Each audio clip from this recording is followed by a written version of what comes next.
This এবং দ্যাটের ব্যবহার।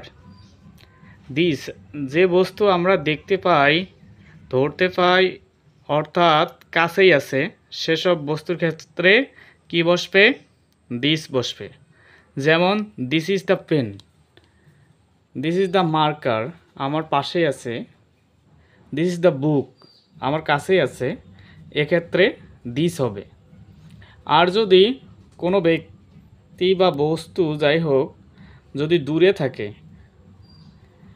যে বস্তুকে আমরা ধরতে পারি না বা দূরে আছে, সেসব বস্তুর ক্ষেত্রে দ্যাট বসবে। যেমন that is the sky, that is the moon. এরকম যদি কোনো কিছু দূরে থাকে তাহলে দ্যাট বসবে, এবং যা কাছে থাকবে তার ক্ষেত্রে দিস বসবে।